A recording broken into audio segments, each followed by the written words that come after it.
It's been about 3 days and since we've seen Phoenix Suns basketball. Uh, and I missed it. I miss watching the games. I miss taking the notes. You feel like, hey, I need a little bit of a break.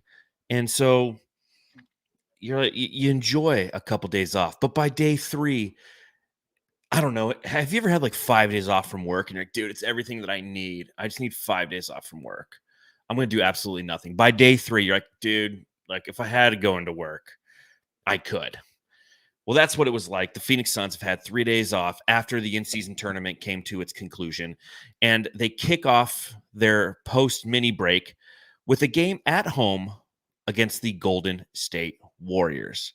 It's a team that they have defeated twice thus far this season, and tonight, once again, they down the Warriors, and somebody gets ejected, Matthew, and that's just that's the game when you play the Warriors. Somebody is going to get ejected, it appears. Yeah, again, last time I was here, Chris Paul got ejected, and I was like, damn, how did I not go down there and just record them walking off? I always do that, dude. So the third time, next time we play them in the playoffs, when I know someone's going to get ejected, I'm going to go down there and record them so we get a bunch of likes, right? Or is that too creepy? You record them coming out of the game? Yeah, because the tunnel that they have to run through is the one that we have access to. So, yeah, you would have seen Draymond just come sprinting off after he clocked Yusuf Nurkic in a WWE judo move. Like he's practicing, it's like the Great Mysterio. It's the Great Dipshitto is Draymond Green's fucking great name. Fucking name, the Great Dipshitto. So that was an interesting play for sure. Yeah, it was something that I missed. They did not show the replay here, so I had to look it up on Twitter.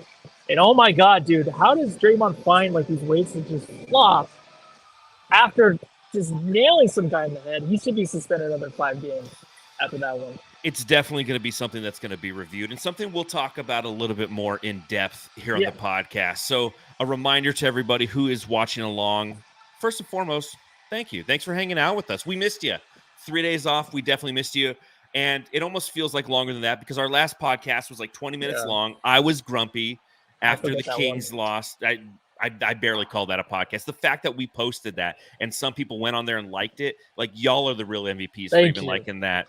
But I was tired. I was grumpy, but all that's behind me. I'm back. We're ready to rock and roll. We're ready to talk some Phoenix Suns. A reminder to everybody, if you get a chance, go to phoenixfits.net. Go ahead and put in the promo code SunsJam10. It's good for 10% off. It's that time of year where if you want to buy your favorite Suns fan something in their life, go ahead and do so by heading to phoenixfits.net. And Brightside Night is a little over a month away. January 16th, we will be playing the Kings. So if you'd like to donate $15, that will send a kid to the game. Simply visit suns.com/brightside. Make sure you read all of my writing at brightsideofthesun.com. You can read Matthew's writing there as well. He doesn't capitalize his last name there either. It's just not what he does. It's a capital M. It's a lowercase L for Lissy. You can follow me at Darth Voida on Twitter. You can follow Matthew and follow the show at Suns Jam on all of the socials. It's time to crack open a beer. I know you got one up there in Media Row. There you go. Dasani it up. Get one of those Dasanis. Matthew's got a can Dasani. Cheers, Suns fans. We got to win. Let's talk about it.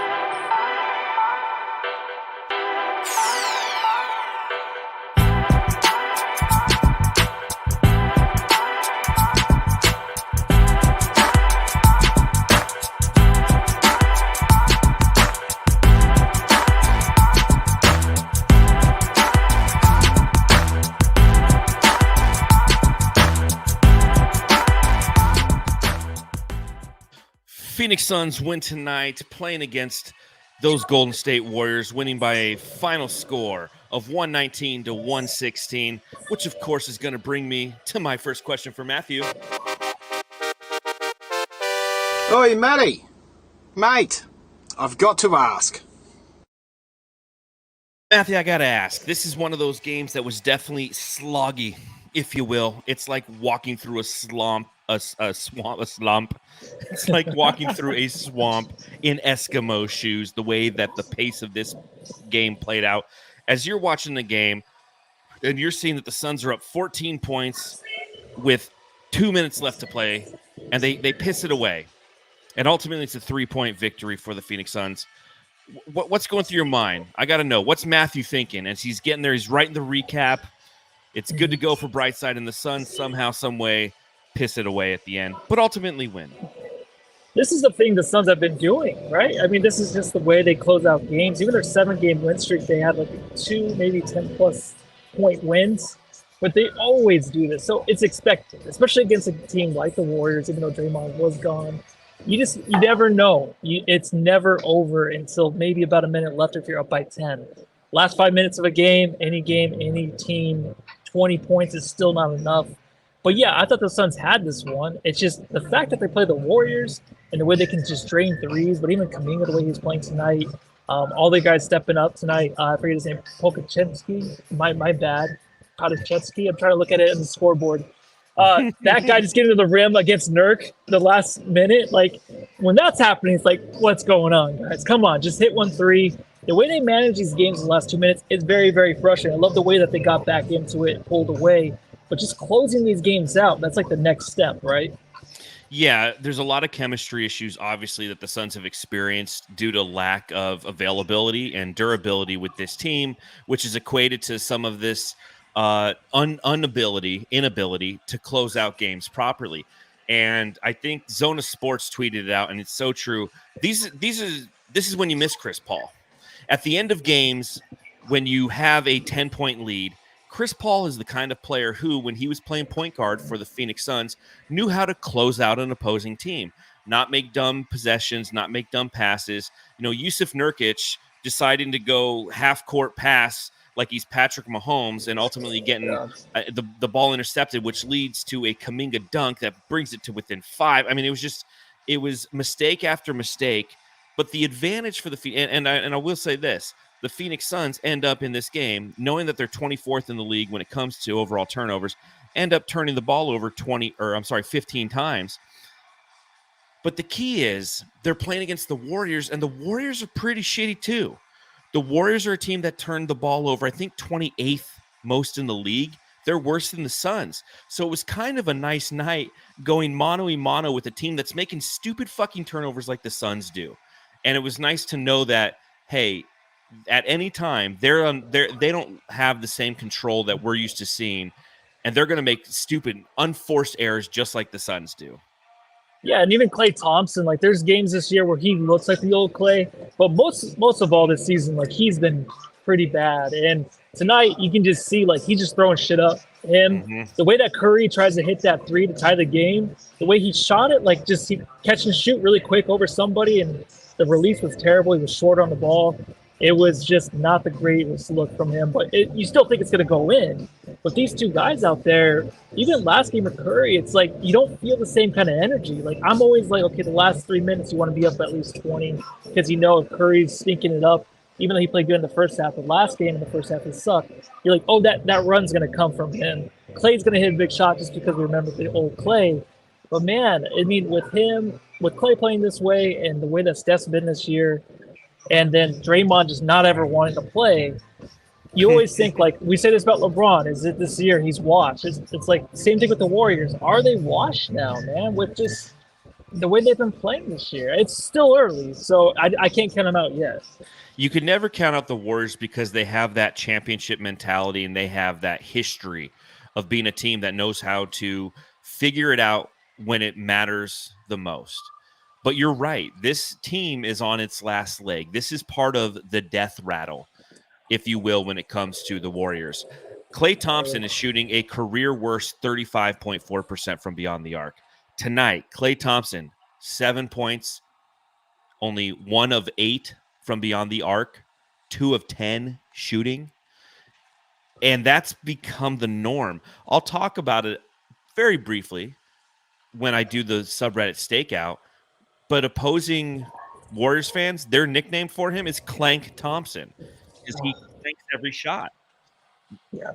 Curry is still an elite player. He goes for 24 points tonight, but he does so on 24 shots. 8 of 24 from the field, 4 of 15 from beyond the arc. And what's most impressive when you look at the Warriors, and even Steve Kerr recognized this by the way that he approached his fourth quarter.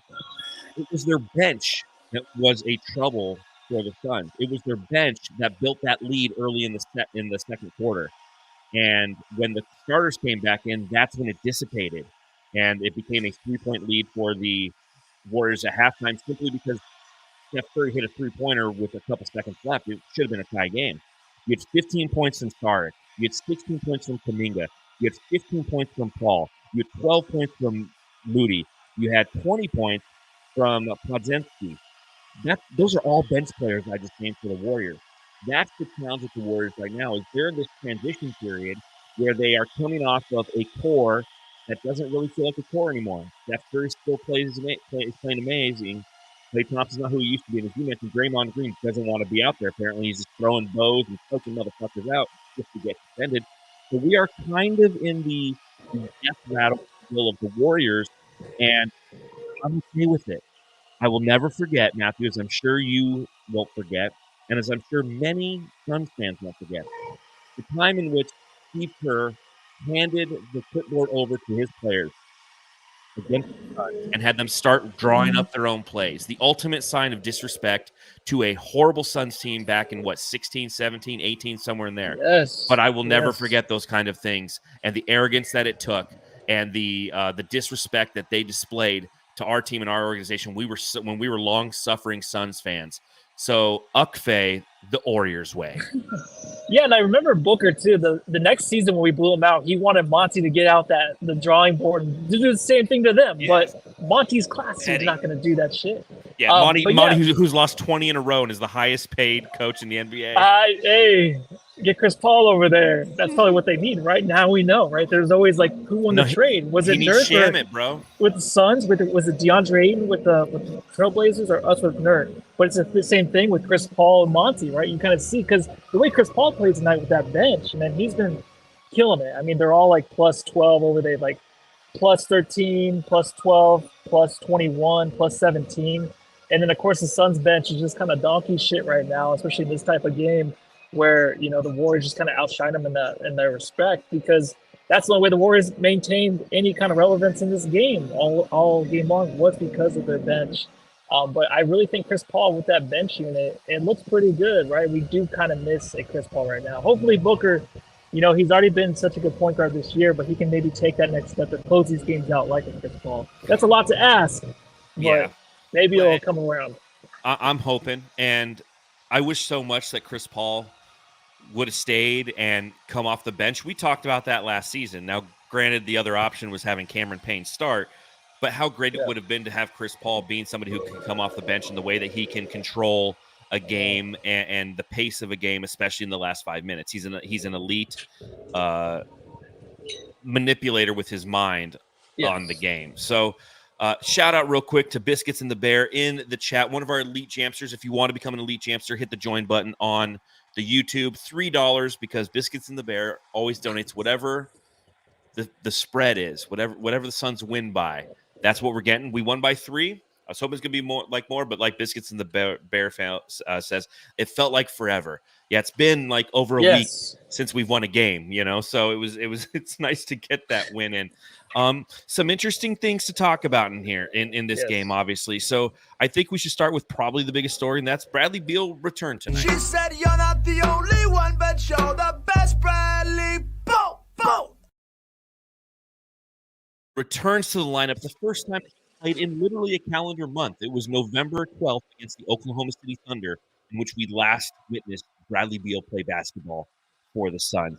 Comes out tonight, 27 total minutes played. Frank Vogel kind of had him on a 5-minute spurt relative to his rotations and getting him in, ensuring that he can start him up correctly, if you will, get him back in basketball shape, which is literally what we experienced last time he was here. He played 3 games, and he played, I think, 23 in the first game, 30 in the second, 31 in the third game, and then he was out again, and he was hurt. So we've yet to see the Suns really open up Bradley Beal as well. They shouldn't have to this point because they are trying to reintegrate him and get him back into basketball shape. But in that 27 minutes, he was 5 of 12 from the field, 1 of 3 from the arc. 5 of 7 from the free throw line, ended with a total of 16 points, 3 assists, 3 rebounds, a steal, a block, 3 turnovers. So Matthew, being there inside the footy tonight, what did you see? What was the vibe around Bradley Beal this evening? I mean, it was good. I mean, the intros, Booker still got the bigger ovation. I think we're all very excited that he's back, but it's always like, okay, well, can we wait the 10 games? We talked about that before in podcasts. Let's wait 10 games until we get really excited. When they start blowing teams out, and then he comes back the next game, he's not on the injured list, then that's when we get excited, I think. But tonight, it's the first game back, so the box score is not going to really show it, but I think him kind of giving Booker a breather there in the second half, in the fourth quarter, him and Nurk kind of just figuring each other out. That was fun to watch. That was. I know Beal could not really get things to go down. He's getting blocked at the rim. It's all just normal shit. I want to just say, though, that it was kind of cool. But even like when KD comes back and it's a big three, it's like I'm okay with it. Like I'm not like, oh my, I can't wait. It's just like, let's give it 10 games, right? It's nothing where it's just like, oh, I can't wait for this game to see what they look like. I got to give it 10 games because I know it's going to look better in those 10 games than the first game with them all together. But I think he did just enough tonight, though, to really help out Booker. And it's just nice for him to get that breather. And Beal did help extend that lead and kind of keep that lead in the fourth. But Nurk has to be excited, right? He has Beal. Now he gets to figure that guy out. He already figured out Kevin Durant and Booker. Now he has to figure out Beal, and that's fun to watch. Yeah, it was fun to watch with the expectation that we shouldn't have very high expectations. And I think that that's important. It's so funny because when you're watching games the way that I do, I have my phone and I'm bouncing between, obviously it's the subreddit for the opposing team, some notes, some Twitter. Every now and then during a commercial break, I'll head over to good old Suns Facebook there. And they're just trashing Beal because he's not coming out and scoring like 50 points. And I'm just like, some people, they just don't know ball, man. Like, it's just. I hate when people say that. I hate it too. And it's so annoying. And it's like, what? He's not going to come out and score 50. Like, he's not Michael Jordan. He's Bradley Beal, and give him an opportunity to come back, get his legs underneath him. And I liked what I saw today. And you mentioned it, and it was one thing I had in my notes. The way that him and Nurk were playing off each other in the fourth quarter is another wrinkle that we have to get excited about. Because Nurkic, like you said, he's learning how to play and done a pretty good job, especially with Kevin Durant, with Devin Booker. He's a great screener. Nurkic is, for all the downfalls that he possesses as a player and how he can be targeted late in the fourth quarter. With Beal back, it's going to reset a lot of rotations, and it's going to have the ability to, if you have a team that is targeting Nurkic in the last 5 minutes of the game, you pull him, and then you bring like an Eric Gordon in, and then you slot KD over into a small ball 5, and then it's Beal, Booker, Gordon, whoever you want in that fourth spot, whether it be KBD, Metu, who we'll talk about here momentarily, Kogi, who we'll talk about momentarily, and then KD at that 5. And there's just so much flexibility in the lineup. And then you're going to have all these extra plays that you can run off of Nurk setting those high screens if he's still in the game and throughout the game. And to see them work together and start to it's in its infancy, the chemistry that they're going to build. And we only saw very few minutes with both Booker and Beal out there for the reasons you stated. It's substitution patterns. You want to give Booker as much of a rest as you can, so Beal is feeling those minutes and whatnot. But there's going to be a point where when you really open up the engine on those guys, they're really going to have a lot of ancillary plays built around that core, and it's going to be something that's fun to watch. So it was just great to see Bradley Beal out there. And one thing I noticed, Bradley Beal is built. Dude, like look at his legs, his shoulder, look at his legs. Oh. Look at them calves, dude. When he stands next to Devin Booker, you're like, Devin, dude, like hit leg day, bro. Like, well, Devin does have some skinny legs. He does. Every time Devin's on the floor grabbing his leg or something, I'm like, dude, are this his fucking legs? Chicken legs on that dude? I'm just obviously Booker, like he's a big dude, right? But his legs are kind of thinner. But Beal, his shoulders from up here, I'm like, oh, those just walking around fucking like knocking everybody over. He's fucking built, man. Yeah. He's definitely the best looking dude on the team too, like by far, right? I think he took, because Booker's always been like the best looking dude. I feel like everyone's like, oh, I love Booker. But Beal's a fucking god, right? Booker's got a better face, but like, yeah, Beal's really? body. Okay. GMsters, I can't really see the comments. I mean, I can, but let us know, right? I will talk all about the guys out there. All the guys out there, let us know who's more attractive. It's Bradley Beal or Devin Booker. Your vote counts. Well, I'll talk a little bit about Booker's face in the subreddit stakeout. So, Okay. Another interesting thing, obviously, Kevin Durant was out for this game. Grayson Allen is out with a groin issue. Nasir Little's out after sustaining a orbital fracture because of JaVale McGee in the game against the Kings last Friday. So he was out.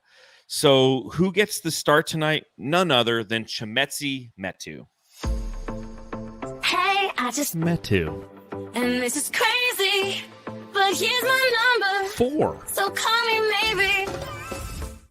So Chimezie Metu gets his first start with the Suns tonight, and he was fantastic in my opinion, Matthew. He had 25 minutes played, went for 14 points and 5 rebounds, 3 of 5 from beyond the arc, 5 of 7 from the field, stepped up in every capacity that the Suns could ask for him.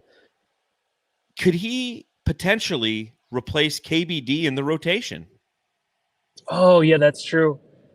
He probably can because KBD, you haven't noticed him for some games now. Metu's always been on the rise. He's definitely a guy that has a sweet shot.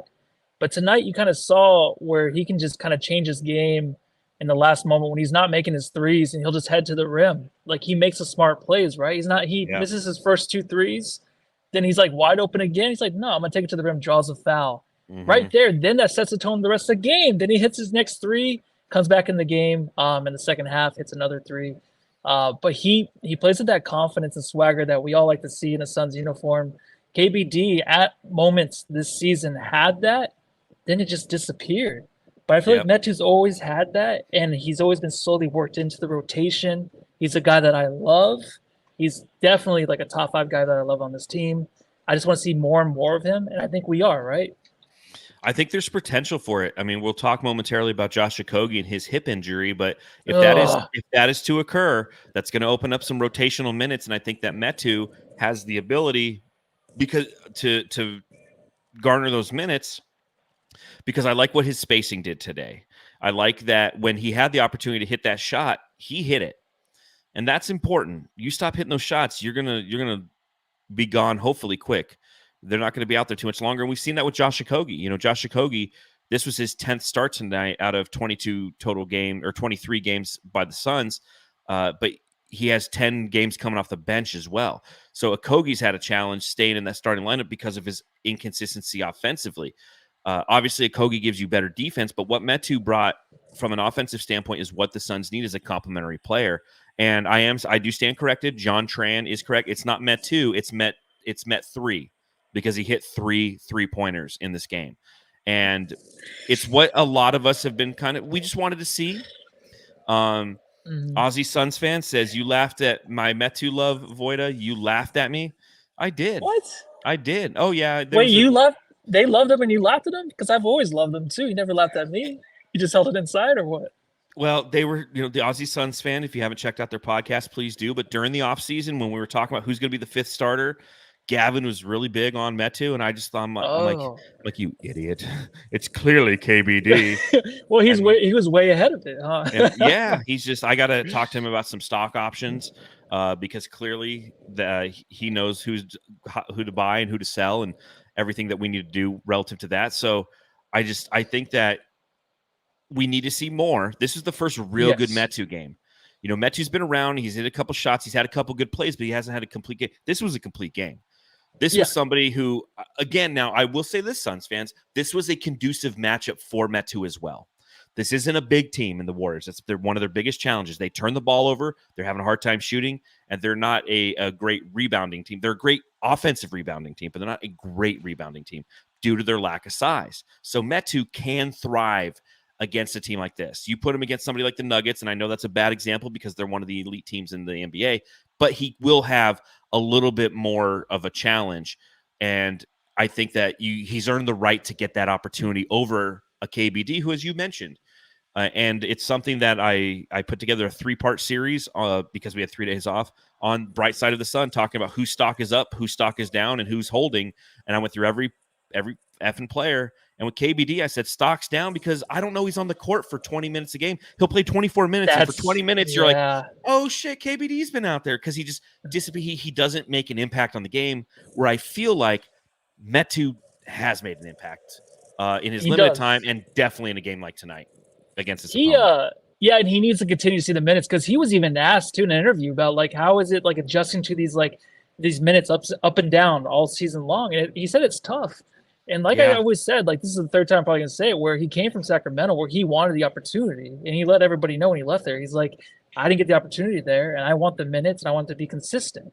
He doesn't look like he's a guy that would be aggressive that way to kind of grab those minutes from the coach, but he is behind the scenes. You know, he's just like, you got to keep me in there, and that's the only way we can see his full potential to have complete games like this is if he continues to get minutes. But like you said, bigger teams, if he plays a 3 or 4, I'm fine with it. He's not like a backup center like we probably maybe thought he might be, like the third center, you know what I mean, on this team. Yeah, but yeah. he's really turning to like a stretch 4, which he's playing fantastic. And I like what Kiko says in the chat. He's like, John, that's why I'm asking for Metu to play the 4 and KD at the 3.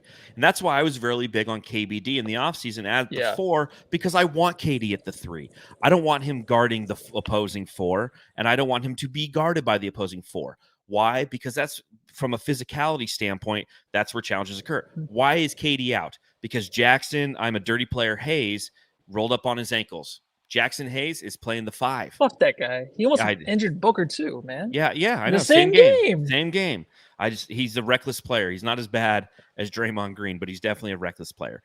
And like Kiko says, Metu is built for the 4, and I agree with that. I completely agree with that. We will have a piece coming out on Brightside tomorrow morning talking about why the Suns need a third center, a true third center.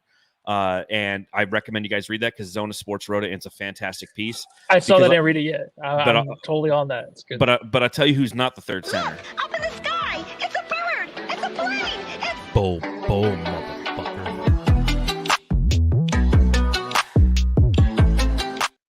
Bol Bol. Ladies and gentlemen, boys and girls, children of all ages, all of you who are at the Footprint Center and you're chanting, Bol, we want Bol Bol.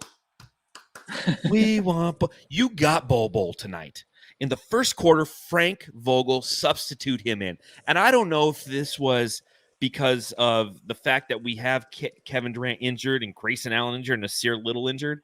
I don't know if it's because Yuta Watanabe was playing like ass, or if Frank Vogel was simply trying to prove a point to you Suns fans. Bol Bol is a garbage player.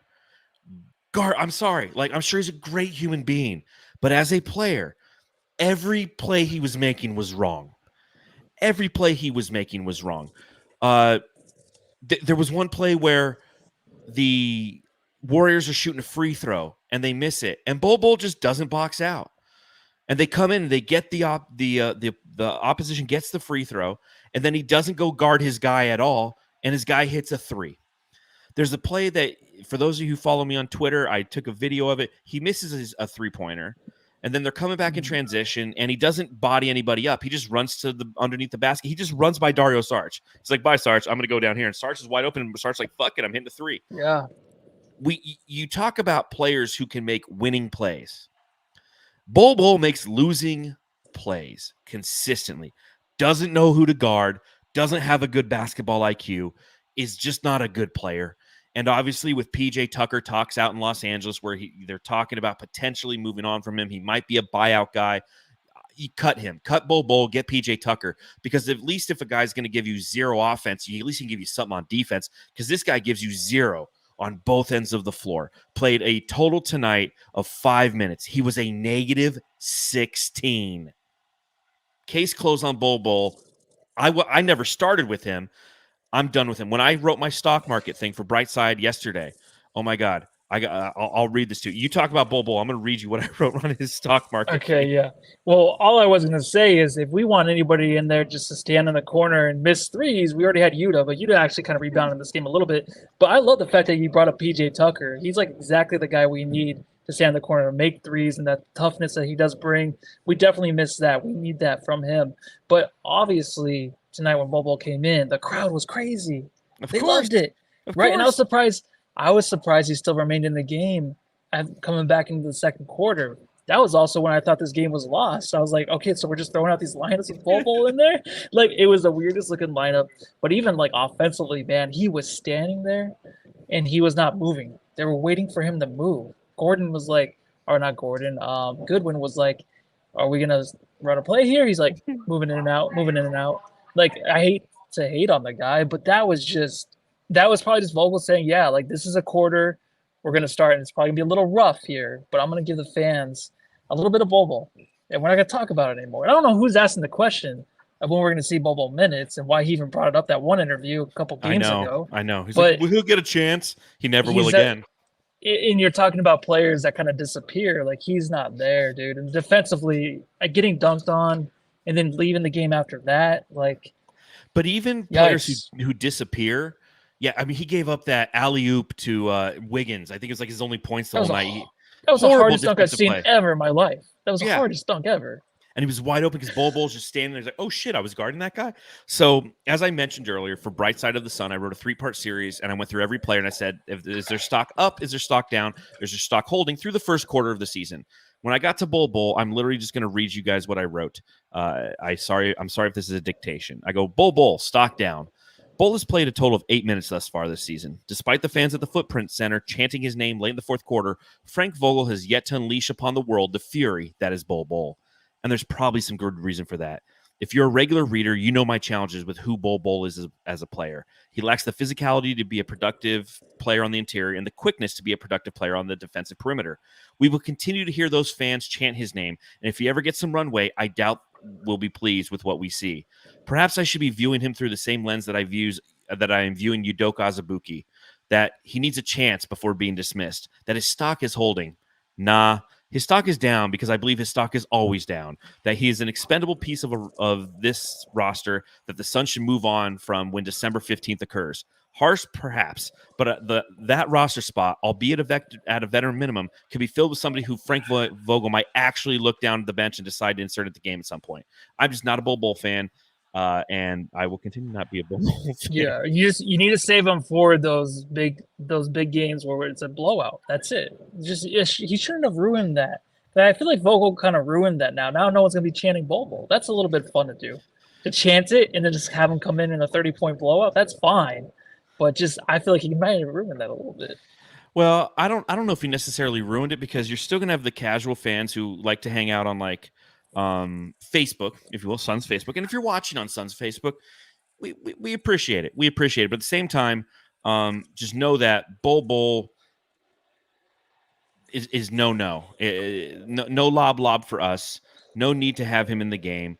No need. And I know that we've spent probably way too much time talking about him, but at the same time, like, I've got to get the point across. He's not good at basketball. This is the video that I was talking about. So if you're watching or if you're listening, you'll hear me talk. All right, so here we go. Bol Bol with the 3. Barick.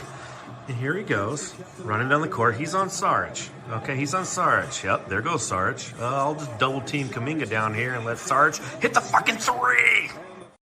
There you go. That's Bol Bol, ladies and gentlemen. I couldn't even hear it. For some reason, like when I'm on the phone, I can't hear like even the drops. No, so. you have to unmute it or something. You have to press. Yeah, I know.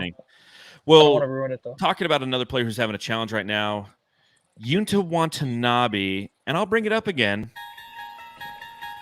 You're traveling through another dimension, a dimension not only of bricks and of boards, but of mind. A journey into a wondrous land whose boundaries are that of stagnation. That's a signpost up ahead. Your next stop, the Shamit Zone. Is Yuta Watanabe in the Shamit Zone? Tonight kind of fortified that again. 20 minutes played, 1 of 4 from the field, all from beyond the arc, 3 points, a steal, a block, an assist, a rebound. Not a lot of confidence in Yuta right now, man. I really don't have a lot of confidence in him. And on a defensive standpoint, I realized something when I was watching him play tonight. The dude falls for the first step every time. If you're a defender, or if you have the ball and he's the defender, if you jab step, he's going 3 feet. 3 times it happened to him tonight. And so, obviously, we're talking about some of the challenges, and we'll talk about some of the guys who played well tonight as well. But yeah, Yuta, man. Yuta, but with these injuries, we're going to see these guys. Yeah. You know what? I thought he had some really good plays, but he just couldn't finish them, right? He had that steal, and then the ball moved around to him, or he had that 3 and totally missed it wide open. Like, that was a big redemption play for him, but he failed to convert. And that's one thing that he does. his threes though tonight, man. Like there was the one where he lost it. Like Sean, remember Sean Marion? I always bring this up where He used to do that all the lose time. into the stands. Yeah, he did one of those. He pulled a Sean Marion. It fell out of his hand. But even on that play, he was supposed to move the ball around, man. Like he was covered. I forget who was that. I think it was Eric Gordon next to him. He should have moved the ball around, and he didn't. And then, but he came back and hit a three. I'm like, oh, that's some confidence right there, man. There you go. Let's That see was it, and though. then that was it because, like you said, defensively, reliability and our liability. And I just think that he has a long way to come to get out of that Shambit zone. Because right now, he's in there, and that door that spins around, it's closed. It's hard to get And out there's of 10 more Shannon doors, zone. there's a lot of Yes. locks, chastity belts, everything. So it's a lot to get out of there. Yeah, next thing you know, you're getting dunked on by Aaron Gordon. Aaron Gordon's turning you into a chain. It's a whole thing entering the Shamit zone. And Yuta Watanabe, as much as we want and need him to not be that guy, to be somebody who can come in and be a fireballer. Like, I can't wait till Damian Lee gets healthy because Damian Lee is the guy who can fill that role. Yes. Yeah, and really quick, too, like the way they started the game and they were doubling Book and everyone was wide open, right? Metu was open. Yes. Just guys are wide open. I'm like, yeah, and I'm like, it would be nice if Yuta was in the game Just at the stroking him. situation. And just like, oh, you have Yuta in there to just drain those threes, but he's not there yet this season. And I don't know if he ever will be, but for some reason, I'm just like, oh, maybe Yuta should have started tonight when Metu missiles too. But then he came in, I'm like, oh, never mind. Yeah, and that was what was interesting and what the Golden State Warriors' defensive strategy was. Started doubling Book at half court, which, it's time to talk about Devin Booker. Big Dick Booker. Yeah, Big Dick Booker was getting doubled at half court, and he was being cerebral about it. And he was passing, and the Suns, kudos to them. As you mentioned, two of Metu's three-pointers came on those kind of possessions. Josh Okogie hit one. Yusuf Nurkic hit one. So the team took advantage. But one guy who they couldn't have out there because he doesn't have the confidence is Yuta Watanabe, and that's just unfortunate. And again, long season lies ahead of us, and he's going to have to get out of his own way if he wants to be productive. Big Dick Booker tonight plays 36 minutes, scores 32 points on 23 shots. Good, efficient night for him. 7 assists, 2 turnovers. Although one of them could have been called back at the very end there. It was tipped out of bounds. He wanted Frank Vogel to review it. I know it just because he didn't want the turnover, if you will, to retain possession for the Suns, although they would have had 0.9 left on the clock, on the shot clock. But a great night again for Devin Booker. And they were on the TNT broadcasting, they were spewing over Devin Booker. And it was nice to hear about how they've talked about who he is as a playmaker and how he started to perform and how expertly he has stepped into this new role and is the point guard for the Phoenix Suns. So what do you see from Devin Booker tonight? And what were your thoughts on the few minutes in which he was playing alongside Bradley Beal? Nothing from that really. With the whole Beal situation, it just didn't look too good. But him next to Goodwin, hell yeah, dude. Those two together, defensively, offensively, they're gelling together in that backcourt. I love it. So, I mean, we'll go to that if you want to, where we talked about maybe before. I mean, a while ago, you brought up Beal coming off the bench, right? We're sitting with Bloom, I did. having a few drinks, and you're like, Beal should come off the bench. I'm down, dude. I want Goodwin to start with Booker. But honestly, the way Booker kind of closes this game out, I know earlier I said if he can be more of a Chris Paul in the situations to kind of slow things down and maintain that 10-point lead, that'd be awesome, as my voice cracked. And I just think that he actually did a great job getting to the rim, but there was like no fouls called either. And like at the time when he's getting to the rim at ease, getting fouled, and there's no calls, like, oh, it's fine. We're up by 13. It's okay. But that was huge. Those are huge points. And he just still is not respected. I want to ask you too, if you even saw Barkley talk about Booker. Barkley was says Kevin Durant's the best player on this team. And I think Booker is for sure the best player on this team. I don't know why some people still don't see that. Well, because Kevin Durant is such an elite shot maker, and I can vouch for that. I love Kevin Durant because he can make any shot. And when you have somebody who is that efficient as he continually has been his entire career, it's hard to deviate from that. But I think from a complete player standpoint, Booker he's in his prime right now. Like, yeah, KD's prime is very extended, but Booker is in his prime right now. And the way that he's playing and the way that he's controlling this team is stellar. And it was another great performance tonight. He's throwing up very few duds. Whereas in the past, we've seen that from Booker. Great game, subpar game, great game, 17-point game. And then he'll go on that run of, where he scores like 5 consecutive games over 30 points. Well, he's more in the heater zone than the non-heater zone right now. One thing that you did mention, and talking about Jordan Goodwin. Where's my dog? Jordan Dogwin. There's my dog. Jordan Dogwin has been playing like a dog, man, on both ends of the floor. That one play where he had the strip where it was a key part of the game. I honestly feel, obviously, the Suns kind of coughed it up there at the end for a bit, but he got a steal. He got it to Booker. Booker has a reverse jam on the play, and that all starts with Jordan Goodwin and his active hands and his instincts and his anticipation to break up passes. 30 total minutes played, 5 of 10 from the field, 1 of 5 from beyond the arc, but 16 points, 6 assists, 5 rebounds. That's kind of standard operating procedure right now for Jordan Goodwin. It's like a 16-5-5. That's kind of where he's playing at right now. And you mentioned it a little bit earlier. It's something that you and I, when we were talking with John Bloom, we're having that conversation. And it is a suggestion I made back when Beal got originally injured. I said, hey, when Beal comes back, we're going to ease him into the lineup, right? Start with Jordan Goodwin. Bring Bradley Beal in off the bench. Let him kind of become the champion of that second team unit as he gets himself back and healthy and in basketball shape. And yeah, it's not who you start, it's who you close with, right? So Bradley Beal would be part of that closing group, but I like the intensity that Jordan Goodwin plays with on both ends of the floor. Is he an elite playmaker? No. Is he an elite shot maker? No. But he has a lot of intangibles that, as you mentioned, mesh very well with the way that Devin Booker plays basketball. And that's what you're looking for. You don't need the greatest guy next to Devin Booker. You need somebody who complements him well. And it's an attitude that he carries himself with that complements him well. And he's developing that with Devin Booker because they've had enough runway to play together.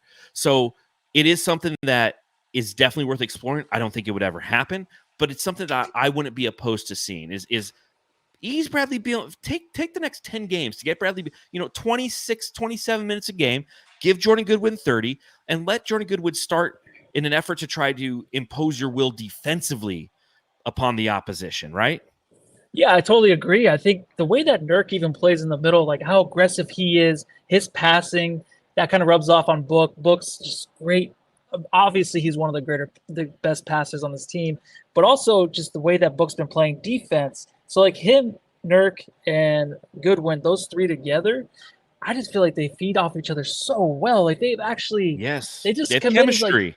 They had this like chemistry, and honestly, the way that like those three are playing together, it's like that's a badassery, dude. They're just out there fucking badasses. Like there's that stretch in the third or fourth quarter, I forget where it was, where those three guys were just imposing their will, but it seemed like almost every possession they were taking the ball away from the Warriors. Of course, you look at the steals; they each like had 1 steal per guy. But I just thought like you just couldn't get past those dudes. And I don't mind if like Beal does start, but I think it would be smart to start Goodwin just because you want Beal to come in and replace Booker. And I just think Booker and Beal right now just doesn't look too good. Right? Beal's just kind of like go stand in the corner, they take turns.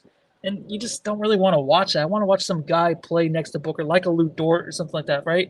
I always just wanted like a Lou Dort next to Booker. Yes. I'm not saying that Goodwin is Lou Dort, but he is just fucking phenomenal next to Book. And I don't care who they're playing, dude. They played the best, one of the best backcourts supposedly right now in the Warriors, and they handled them defensively. I thought most of the game, of course, towards the end, and when the Warriors came back, it didn't look too good, but that stretch, dude, I was like, this is great basketball right now. As Michael Kolb says in the chat, chemistry matters. And it's one thing that the Suns don't have is very much chemistry. So when we see it on the court, we appreciate it, and we want to see more of it. And I think that that's what we're waiting for, is to see some of this chemistry develop. One thing I would have liked to see tonight is we know who Chris Paul is. And we know what it's like when you pick up Chris Paul full court. I would have liked to see like 3 possessions where Jordan Goodwin just picked him up full court. I know. Because that's like what we experienced, that where it's like, fuck, all the opposite, like Jose Alvarado. All that guy did for an entire series was just pick up Chris Paul full court, and it disrupted him. And I enjoyed, like, I hated it happening for me, but I'm like, if we ever go against Chris Paul, we got to do that. And we didn't do it once. I'm like, God damn it. I know, he got thrown out of the first game, and then this one just unable to get it done. Just didn't get a chance to do it. So, Josh Okogie. That was the wrong one. Hey, Joe. Where you going with that? And Josh Okogie left with a hip injury, and he was finally having a good offensive game. He 11 minutes in that first half. He had 10 points. He was 3 of 4 from beyond the arc, 2 assists, 2 rebounds. We were finally getting a good game from him. You know, he entered tonight shooting 22.6% on corner threes, and he was hitting them in this game. And I was like, okay, change that narrative, baby. And then he got injured, and we'll obviously find out a little bit more of the severity that around that injury and what that it means for the Phoenix Suns. But at the same time, damn. I know. Just I've been riding that Okogie train all season long because I'm like, just wait till these guys get back and healthy. And of course, we get them back. KD will be back Friday probably.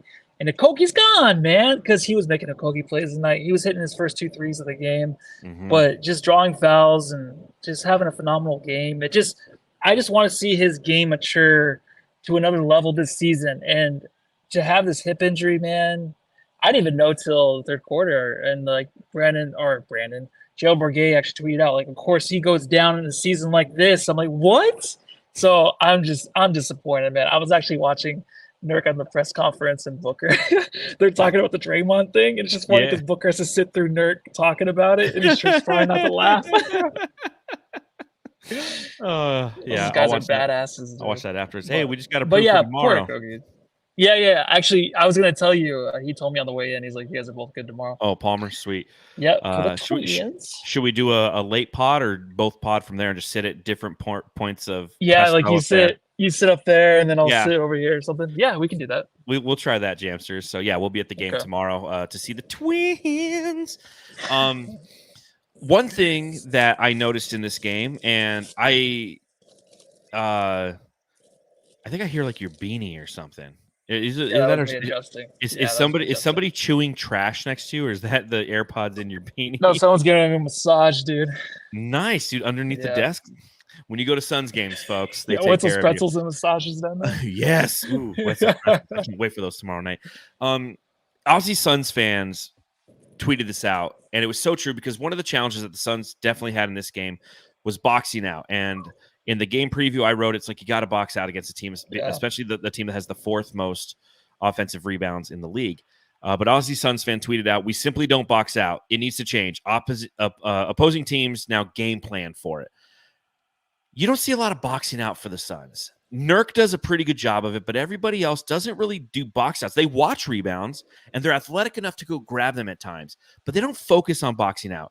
And that Pods guy, right, the kid from Santa Clara, he got an offensive rebound because he just blitzed the Suns coming from the the 3-point line. And he did that on multiple occasions. Why? Because the Suns aren't boxing out.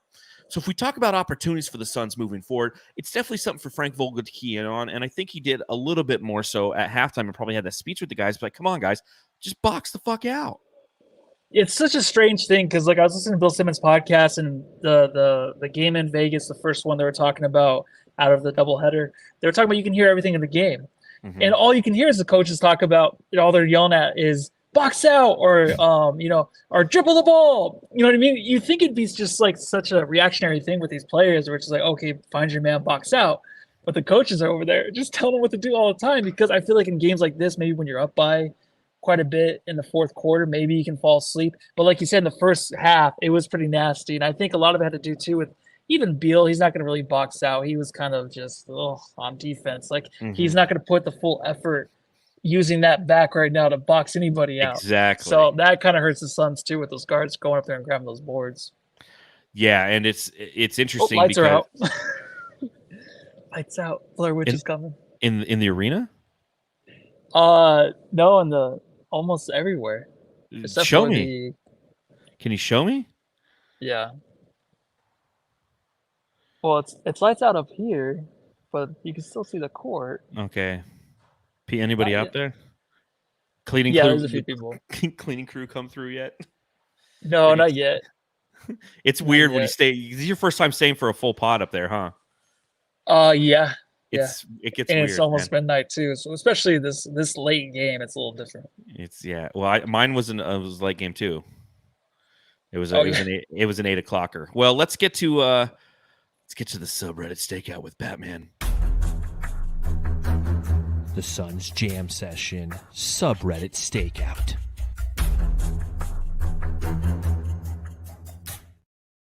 was in Golden State tonight. Matthew, do you want to hear what the Warriors fans had to say about this one? Yes. I hope that somebody from the cleaning crew comes behind you and looks at you and go, what the fuck are you doing, sir? Is that Batman on the screen? Where is she? No, I know. Someone walks up, they're like, wait, what are you doing right now, dude? You have nothing on your computer. You're just looking at your phone, watching YouTube. They're like, oh, but you have a press pass, so it's okay. Yeah, I'm like, excuse me. It's like the wrong name. It wasn't even printed out when I got here. You had to do it when I got here. Are you serious? Print it out. Yeah. He's like, oh damn, dude, it's not even in here. So, but I still got it. I'm still here. It says like Suns versus Spurs. Yeah, that's all it says. It's the wrong game. All right, so a few things from the subreddit for the Golden State Warriors. If you're new to the podcast, this is what we do. One of us hangs out on the opposing team's subreddit to hear what they have to say about the Suns. We want to see what they have to say, guys. So here's what they had to say. Where is she? I really distrust Booker and his beady little soulless eyes. There, I wrote it. He does. He doesn't have any eyeballs. Beady I don't know where his eyes are at, dude. eyes. What an asshole. Come on, Wisdom Cow. That's their name on Reddit, Wisdom Cow. Booker has that I'm never going to win a chip and I know it face. Oh, shit, he does. He has a Dak Prescott face. 4 more years of Draymond. Sigh. Bro, I can't get used to how much CP3 wastes just spot dribbling, then passes with 6 seconds. Get ready for it. That's what he does.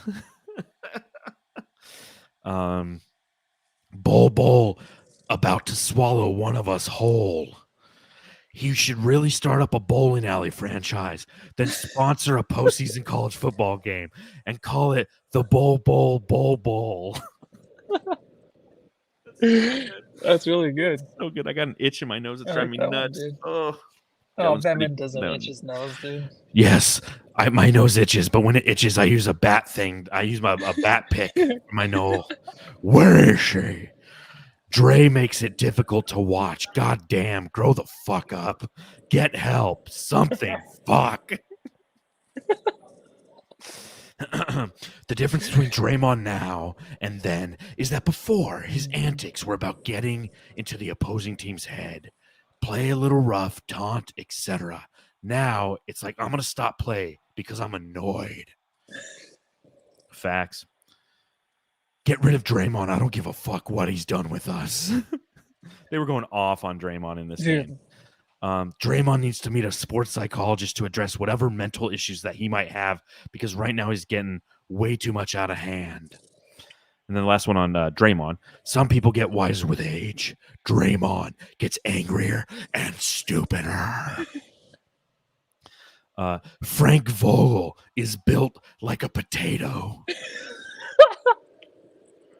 That's a good one, dude. That's a pretty good one. I was like, curveball. Yeah, I love the potato bodies, yeah.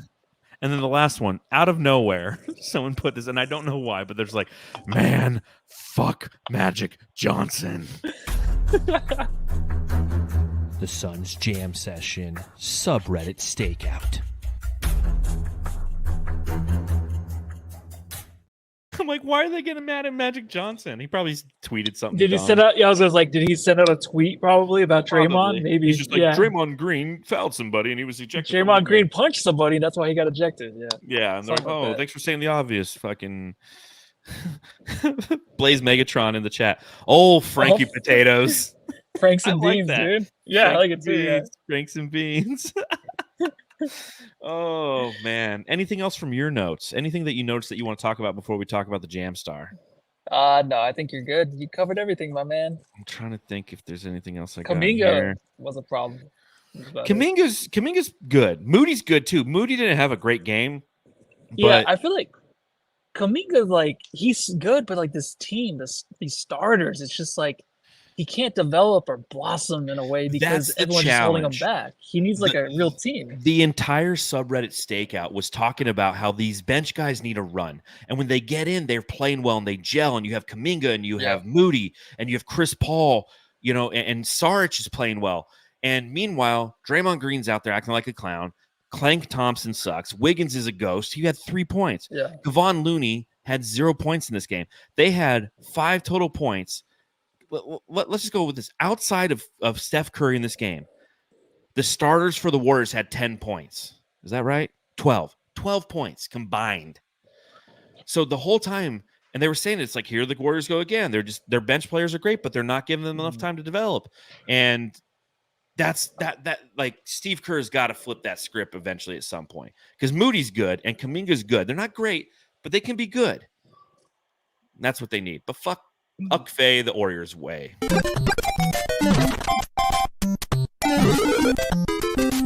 Jam star of the game. Kevin Thomas is right. We didn't even talk about Nurkic in this game. Well, you getting kicked out? I'm just trying to pack up. Yeah. Yeah, you make it look like you're leaving. I'm still on though. Yeah. So yeah, Nurkic had a good game. We didn't even talk about him, but 10 of 11 from the free throw line. He had 17 points. He had 13 rebounds. He had 7 assists. It was a great Nurkic game. But do you give him the jam star of the game, Matthew? Yeah, I do. I think this is a huge Nurk game because last time we talked on the pod, I think it was the 20-minute one. Yeah, last game. It seems like forever ago. He said he played like shit, but I was like, he's a badass. But he was even more of a badass tonight. But he really set the tone physically with his team. Him and Goodwin for sure. But yeah, I give it to Nurk tonight.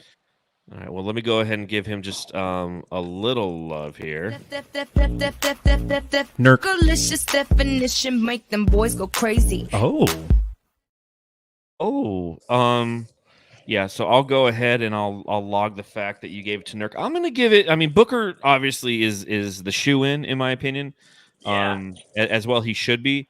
But at the same time, I'm going to go ahead and I'm going to give it to Jordan Goodwin. I really liked what I saw from Jordan Goodwin coming off the bench. I thought that his minutes really helped Booker be who Booker could be in this game and pick and choose his spots. And I know that Beal's back and eventually he's going to fall into that role. But, man, I really enjoyed watching Jordan Goodwin play basketball tonight and every night. And I love that that's such a great addition by the Phoenix Suns. It's just absolutely fantastic. So taking a look at some, yeah, it's nuts. And that's what you need. Yeah, and I should have gave it to Goodwin tonight too. I didn't even think about that. Don't worry. I got you, boo. Jamsters, David Ray gives it to Booker. Blaze Megatron gives it to he said Sarge played well. Sarge smoke break. I didn't play the Sarge smoke break. Big Dick Booker is the dude. Matthew's gone, I guess. Nurkic was really good. Metu for the effort tonight from Suns Fever 83. I do like that. Kiko gives it to BDB. My Jamstar, but honorable mention is Metu. So tomorrow night, next game for the Phoenix Suns, we are playing the Brooklyn Nets. It is the first time in which the Twins are coming home. Mikal Bridges, Cameron Johnson coming back to the footy. And yes, Aussie Suns fans, I call it the footy because one of you guys, maybe Boyd, told me I should call it the footy. And to be more Australian, to be like you guys. And so, yeah, I like calling it the footy. So there you go. It's a little Aussie in me. What are you looking for tomorrow night? Playing the Nets. What are you looking for?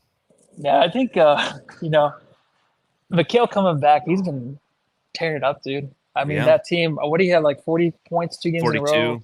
42. Yeah, so if he's actually, going to be their point guard, I believe in that.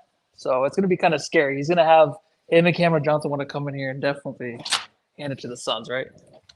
Yeah, I mean, they're coming home, if you will. It's their first time coming home. It's the first time we're going to see these guys back, and I'm just excited to see it. I can't wait to see the crowd react to them and them feel the love and have Devin Booker go at them. That's what's going to be fun is Devin Booker versus Mikal Bridges. That's what we're tuning in for tomorrow. So, yeah, Kiko, it's like, will Mikal lock down Book? That's what we're tuning in to see. So, for those of you who haven't been watching a ton of Brooklyn Nets basketball, it's okay. Not a lot of us have. But the Brooklyn Nets entering today, I don't know. Yeah, I'm almost 100% sure that they didn't play. But they're just like the Suns, 12-10. A team with an offensive rating that's 8th in the league, a defensive rating that's 19th, a net rating that's 13th. They're like a mirror image of the Suns right now, except they're kind of playing at full capacity where we're not. So make sure you tune into the game tomorrow night, Suns fans. And then once it's done, tune into the Suns Jam Session podcast. Matthew and I will be coming to you live from the Footprint Center. Going to be a fun one. Matthew's already outside now. That's all I got on this one, Jamsters. You know, it's midnight here in Arizona, so gotta go to bed and get up and do it again tomorrow. So, Matthew, tell them what they need to do. Go home, love your family.